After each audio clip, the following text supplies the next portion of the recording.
Assalamualaikum warahmatullahi wabarakatuh.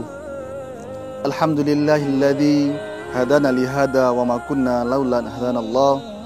Asyhadu an la ilaha illallah wahdahu la syarikalah wa asyhadu anna Muhammadan abduhu wa rasuluh. Allahumma salli wa sallim ala nabiyyina Muhammad wa ala alihi wa ashabihi wa man tabi'ahum bi ihsanin ila yaumil qiyamah. Qala Allah ta'ala fil Qur'anil Karim, a'udzu billahi minasyaitonir rajim. Bismillahirrahmanirrahim. Ya ayyuhalladzina amanu taqullaha haqqa tuqatih wa la tamutunna illa wa antum muslimun.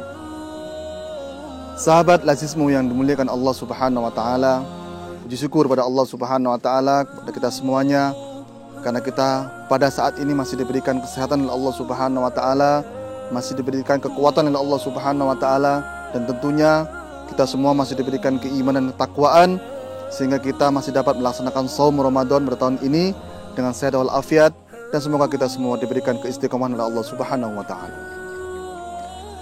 Sahabat lazizmu dimuliakan Allah Subhanahu wa taala, Rasulullah sallallahu alaihi wasallam bersabda, "Ajaban li amri mu'min, inna amrahu kulluhu khair."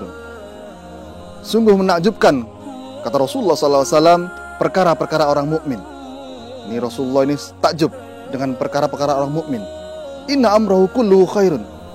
Yang mana semua perkara-perkara orang mukmin adalah kebaikan. Artinya semua hal yang ada dalam diri seorang mukmin itu adalah dipenuhi dengan kebaikan. Walaysa dzaka li ahadin illa lil mu'minin. Dan ini kebaikan ini tidak akan pernah didapati kecuali hanya orang mukmin. Apa contoh kebaikan-kebaikan yang hanya didapati oleh orang mukmin? Maka Rasulullah SAW melanjutkan dalam hadisnya, wa in asabatu syarra syakara fakana khairun lahu. Apabila seorang mukmin tersebut diberikan kenikmatan oleh Allah Subhanahu wa taala, maka ia akan senantiasa bersyukur kepada Allah Subhanahu wa taala, fakana khairun lahu, dan ini yang lebih baik baginya. Yang kedua, wa in asabatu dharra sabara fakana khairun lahu. Dan apabila ditimpakan musibah kepadanya, maka ia akan senantiasa bersabar, dan ini adalah hal yang lebih baik baginya. Sahabat lazizmu dimuliakan Allah Subhanahu wa taala, inilah dua hal contoh yang diberikan Rasulullah SAW, sebuah kenikmatan, sebuah kebaikan yang hanya dimiliki oleh seorang mukmin dan tidak akan pernah dimiliki oleh selain orang mukmin. Yang pertama adalah diberikan rasa syukur ketika Allah Subhanahu wa taala memberikan kenikmatan kepadanya. Nah, ini orang terkadang jarang mensyukuri apa yang Allah berikan kepadanya. Ada dua tipe sebenarnya seperti ini. Misalkan terkadang dia diberikan sebuah rizki yang atau materi yang banyak, misalkan sebiasanya. Kemudian tiba-tiba diberikan rizki yang sedikit. Nah, ini biasanya nggak bersyukur. Ya, biasanya dikasih yang banyak bersyukur, memuji Allah Subhanahu wa taala. Kemudian tiba-tiba diberikan sedikit. Oh, cuma dapat segini saya. Akhirnya nggak bersyukur. Atau tipe yang kedua, ya diberikan harta yang sedang-sedang saja dan dia mungkin bersyukur dengan itu, tetapi kemudian Allah memberikan harta yang atau rezeki yang banyak, yang tiba-tiba. Nah, ini pun juga orang kadang-kadang nggak bersyukur. Karena apa? Mungkin karena tiba-tiba dapat rezeki yang banyak, akhirnya nggak bersyukur, foya-foya dan lain sebagainya. Nah, ini penting bagi kita sebagai seorang mukmin agar bagaimana kita mensyukuri terhadap nikmat Allah yang Allah berikan kepada kita. Apapun itu. La in syakartum la azidannakum wa la in kafartum inna adzabi lasyadid. Dan Allah Subhanahu wa taala berfirman dalam surat Ibrahim, kalau kita bersyukur, Allah Subhanahu wa taala akan melipat gandakan semua rezeki kita. Semua apa yang kita miliki. Syaratnya cuma satu, kita bersyukur. Tapi sebaliknya, wala in kafartum inna adzabi lasyadid.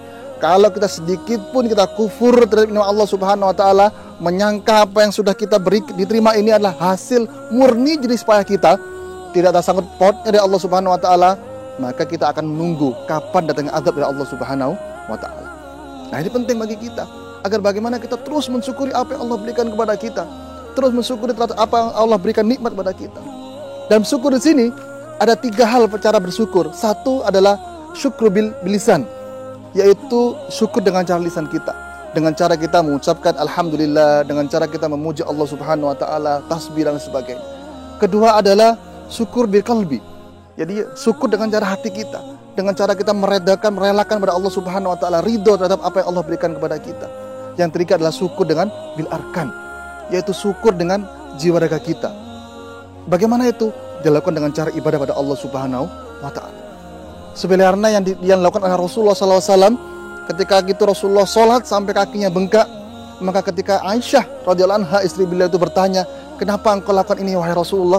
Padahal engkau ini adalah seorang hamba yang diampuni dosa-dosanya, yang jelas masuk surga, tapi melakukan seperti ini. Maka apa kata Rasulullah SAW? Afala akunu abdan syakuran. Tak boleh enggak aku ini menjadi seorang hamba yang bersyukur. Nah ini Rasulullah SAW, wujud syukurnya adalah beribadah pada Allah Subhanahu wa Ta'ala. Ya, wujud syukur dari apa yang Allah berikan kepadanya, dari nikmat apapun, bahkan syukurnya adalah karena sudah diterima semua amalannya, dosanya semua diampuni dan jelas masuk surga. Berarti wujud syukurnya adalah terus beribadah pada Allah Subhanahu wa Ta'ala. Nah ini adalah sebuah sifat seorang mukmin yang sekali lagi tidak akan pernah didapati oleh selain orang mukmin. Bersyukur ketika mendapatkan kenikmatan dari Allah Subhanahu wa Ta'ala. Yang kedua adalah bersabar ketika kita mendapatkan musibah dari Allah Subhanahu wa Ta'ala. Sahabat lazismu yang dibilang Allah Subhanahu wa Ta'ala, kita semua ini manusia tidak pasti akan mendapatkan sebuah musibah, pasti akan mendapatkan sebuah cobaan. Tidak mungkin kita ini hanya hidup terus tenang, tidak mendapatkan apa-apa. Tetapi kita akan terus mendapatkan cobaan-cobaan, karena cobaan inilah yang akan memberikan kita ujian, yakni atau memberikan kita pembuktian pada Allah Subhanahu wa Ta'ala, apakah kita ini betul-betul beriman pada Allah Subhanahu wa Ta'ala atau tidak. Dari ujian ini, maka ketika kita diberikan ujian oleh Allah Subhanahu wa Ta'ala, cara kita adalah bagaimana kita bersabar pada Allah Subhanahu wa Ta'ala. Bagaimana kita bisa bersabar? Satu, yang pertama adalah kita yakin bahwasanya semua yang Allah berikan kepada kita ini adalah datangnya dari Allah Subhanahu wa Ta'ala. Tidak ada sesuatu pun yang menimpa kita ini tanpa tertuliskan di Lauhul Mahfuz.